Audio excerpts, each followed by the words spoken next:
Hi, I'm John Green, and welcome to Crash Course Big History, where today we are going to get a life, or at least the Earth is going to get a life. But first, today we have to start with a disclaimer. The origin of life is in many ways a blank spot in the pages of history, like the mysteries surrounding the Big Bang or dark matter. The origin of life is still pretty puzzling to us. Like, thanks to scientific research, we have a general idea of what needed to happen to bring about life, but we're pretty fuzzy on the details. Mr. Green, I mean, if we don't know, then why are we studying it as history? Maybe we should just let scientists figure all that stuff out and then they'll get back to us after this class is over. Well, me from the past, I'm sure the thousands of scientists working on that question appreciate your patience, but even when we have blank pages in the annals of history, it's still history. There are still competing ideas and theories about the presidency of Franklin Delano Roosevelt, but the fact that there are open questions doesn't mean it didn't happen. Sometimes we don't have a clear narrative of events, and it's up to us to collect more evidence and refine those theories, but first we have to know about the current evidence and the current theories. I mean, ultimately, that's what history is.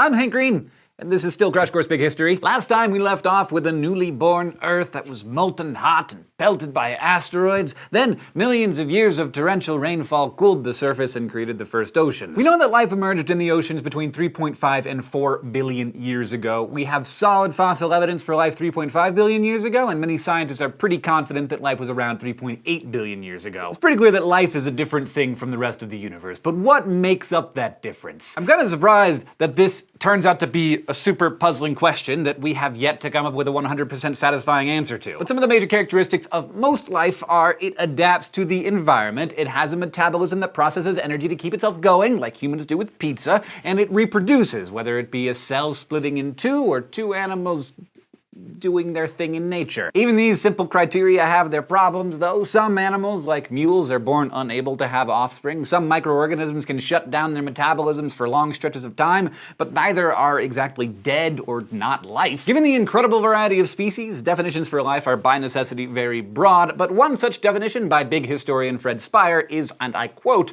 "a regime that contains a hereditary program for defining and directing molecular mechanisms that actively extract matter and energy from the environment, with the aid of which matter and energy are converted into building blocks for its own maintenance and, if possible, reproduction."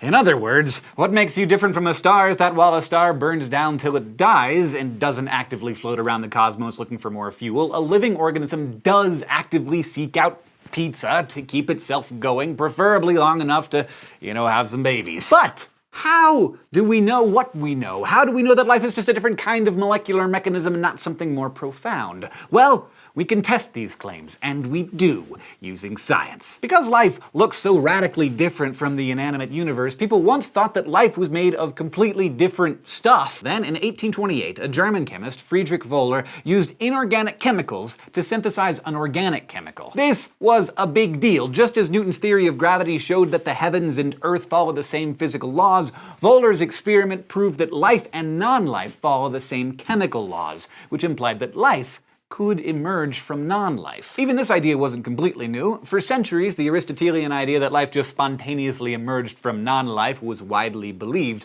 For example, if you put some rotten meat out into the sun, eventually the meat would transform itself into maggots. You could probably work out the weaknesses in this theory. 17th century scientists took meat and various other objects thought to spontaneously generate life, boiled them to kill off any eggs previously laid by insects, sealed them in jars, and nothing happened. Oh, Aristotle, first you told us that snot was our brain coming out of our noses, and now you made all those nice people waste their steak dinner. This, however, did not rule out some form of life force in the air. Some invisible force in the Earth's atmosphere that could enter an object and literally breathe life into it. But spores from plants can also travel in the air, as can microorganisms. So in the mid-19th century, Louis Pasteur boiled some organic broth friendly to life and placed it in a flask with a swan neck to trap plant spores and smaller particles. If a life force was in the air, it could enter freely, while spores and other particles would get trapped in the U-bend. And what happened?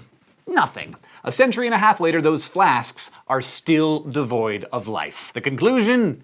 The ancients were wrong. After a dose of claim testing, it became clear that life must emerge from the inanimate world by chemical processes that are discoverable by science. But what did early life look like? Well, for a whopping 2.1 billion of the 3.8 billion years of the evolutionary epoch, history was made by tiny single-cell organisms called prokaryotes. That's roughly 55% of the entire story of life. Now, some of those prokaryotes evolved about 1.7 billion years ago into slightly bigger single-celled organisms called eukaryotes, and then, that kept happening and eventually us. But for now, let's just talk about prokaryotes. Prokaryotes lived in the seas and ate chemicals in their surrounding environment. Now, these microscopic prokaryotes might not sound very impressive, but they do make up the vast majority of your family tree. They're also distant relatives of the modern bacteria that are everywhere, crawling around the room that you're in right now, crawling all over you, crawling inside of your intestines. That's right, somewhere right now there is a bacterium that will give you food poisoning in an undercooked hamburger, and it is your cousin. But the thing is, even in its earliest stages, single-cell life was massively complex compared to the inanimate universe. I mean, I know these are tiny little specks, but compared to everything else that had happened on Earth until them, they were an immense tangle of chemical networks and building blocks. But how did an object as ridiculously complex as a prokaryote first emerge? Well, first of all, it's very difficult to think of how life would form in an oxygen-rich atmosphere like present-day Earth's. Oxygen is kind of a nasty, highly reactive chemical. In fact, if the oxygen levels in this room were substantially higher and I was just rub my hands together really fast, I could burst into flames.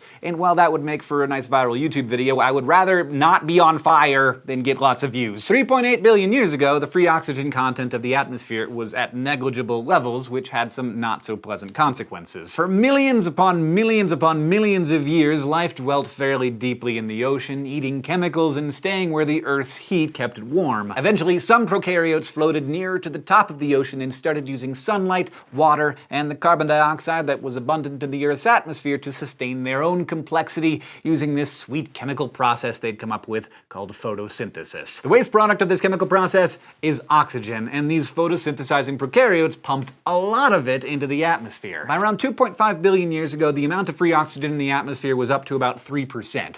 Oxygen can be nasty, and so scores and scores of tiny single-celled organisms couldn't handle it and died off in a massive wave, sometimes known as the oxygen holocaust. So many species of single-celled organisms, each with the potential to evolve into more complex life, were wiped out. Even at this early stage, our evolutionary ancestors were squeezed through a bottleneck. And this will not be the last such disaster that nearly wiped everything out.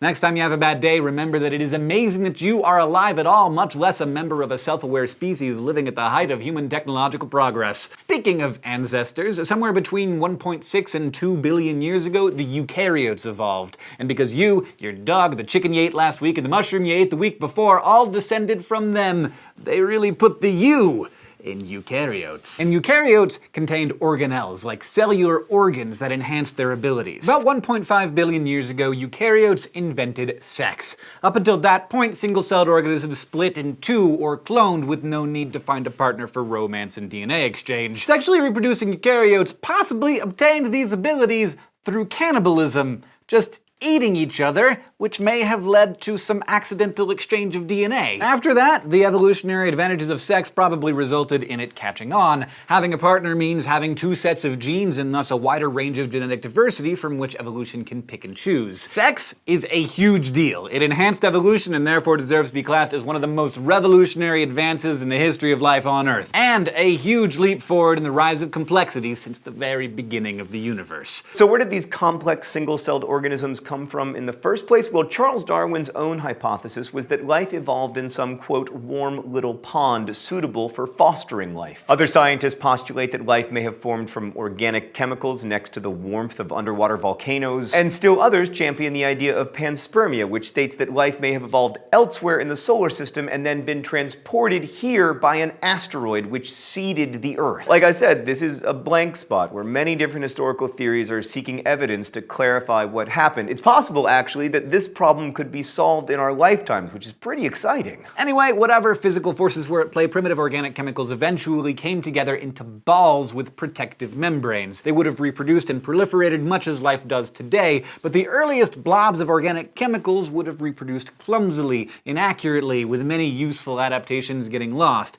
Essentially, these molecular mechanisms were badly programmed. In the 1950s, James Watson, Francis Crick, Maurice Wilkins, and Rosalind Franklin discovered how living cells replicate using DNA, or deoxyribonucleic acid. DNA is a double-stranded molecule that contains a list of orders for how it wants a living cell to be constructed. And then a single strand, RNA, reads those program orders and sets in motion the production of the proteins necessary to accomplish them. All life on Earth has DNA, which is one of the reasons we know that all living things on Earth, from farmers to fish, from moles to microbes, have a common ancestor. It's why you share 98.4% of your DNA with a chimpanzee, and why you share nearly half of your DNA with the banana that it likes to eat. Not quite cannibalism, but we do eat a lot of our distant cousins. But where did DNA and RNA come from?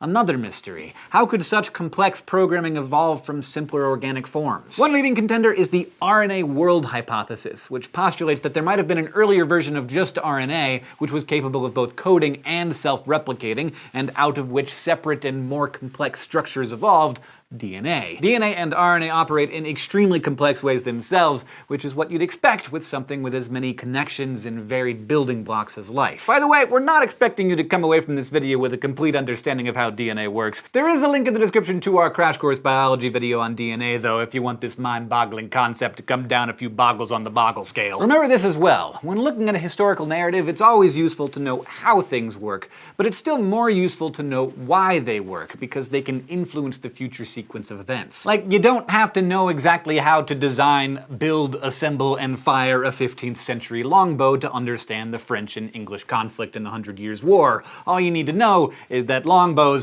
made things pretty unpleasant for a lot of French people. Like, there's a piece of wood sticking out of me unpleasant. DNA replication is an amazing, flabbergasting process that allows life to copy itself and sustain its own complexity. It copies a living organism with stunning precision. But even this impeccable copying process can occasionally be somewhat peccable. Once every billion copies or so, there is an error. These errors result in a slight mutation. These can have no effect, they could be very good, or they could be very bad. If useful, it allows an organism to be more successful and likely to pass on its genes. If not so useful, things go poorly, and the gene does not get passed on. On the scale of millions of years, these copying errors are the engine of evolution and the origin of new species. They allow the tiny layer of fragile organic material sitting atop the hulking geological structures of the Earth to be shaped and reshaped like Play-Doh, from prokaryotes to eukaryotes to trilobites to dinosaurs to Abraham Lincoln. As Charles Darwin put it at the end of The Origin of Species,